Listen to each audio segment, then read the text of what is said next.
बात मालूम है, जो अपने बच्चे को अपने पति से मिलने नहीं देने के कारण मार दिया है।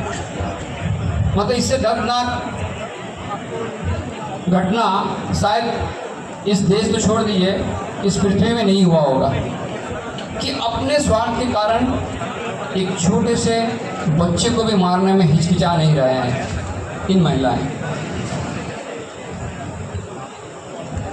इसमें आपका पास मैं कुछ डेटा उठाऊंगा जो न्यायपालिका का भूमिका है। दिल्ली उच्च न्यायालय ने 2024 में मार्च महीना में एक मामले में बताया गया कि अदालत ने यह माना है कि एक महिला द्वारा अपने बच्चे को पिता के खिलाफ भड़काना मानसिक क्रूरता है।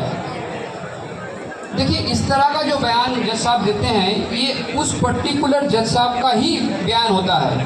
ये पूरे जजों के बीच में तालमेल नहीं है। और यही सबसे दुख की बात है कि कहा जाता है जुडिशियरी मतलब तमाम जजों को मिला के जुडिशियरी होता है, लेकिन जब भी कोई बयान आता है, जब भी कोई किसी विशेष मामलों में वो उनका बयान आता है, तो वो व्यक्तिगत हो जाता है, पर्टिकुलर उसी जज का हो जाता है।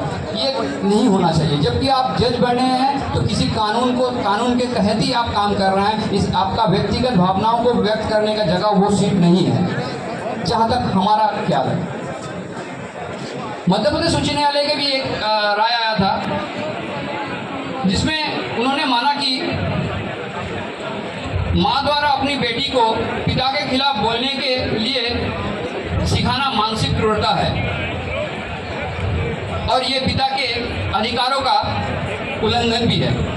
ये भी एक निर्दिष्ट किसी मामले के ऊपर ही दिया गया है। लेकिन आप कभी भी, जितने भी हमारे यहाँ पे साथी हैं, वो कभी भी अपने अपने चाइल्ड कस्टडी केस में जो जाते हैं, बात करते हैं, वहाँ पे लोअर कोर्ट यानी कि ट्रायल कोर्ट से लेके हाई कोर्ट तक किसी भी जज अपने मतलब कानून का जो आपका GW एक्ट है, जिसमें बायोलॉजिकल फादर का राइट के बारे में उल्लेख किया गया है, उसके तहत सीधी कस्टडी देने के लिए तैयार नहीं है।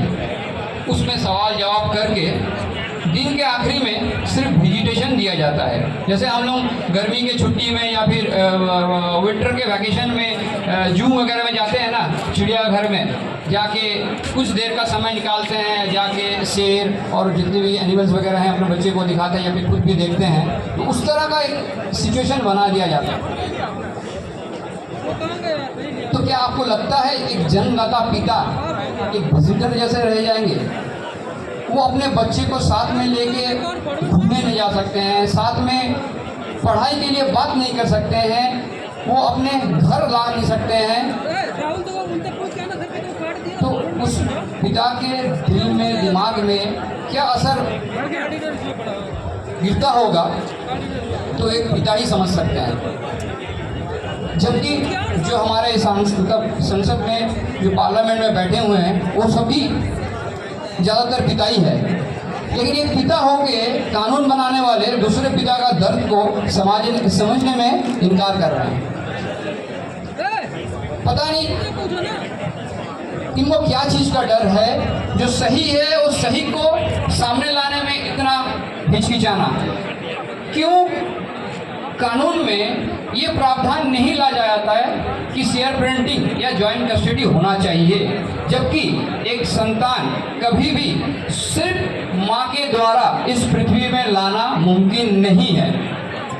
ये साइंस है, मैं अपने तरफ से नहीं बोल रहा हूँ, ये बायोलॉजिकली साइंस है। ये जो ज़्यादातर आप जानते होंगे कि इस देश में या फिर वो लोग कोशिश करते हैं, हम वामपंथी वाले, कम्युनिस्ट वाले, वो बोलते हैं कि हर चीज़ साइंस होना चाहिए, हर चीज़ का लॉजिक होना चाहिए, वो मतलब प्रैक्टिकल होना चाहिए। तो भैया ये तो प्रैक्टिकल है कि बिना पति पत्नी के मत से संतान इस पृथ्वी में आ नहीं सकता।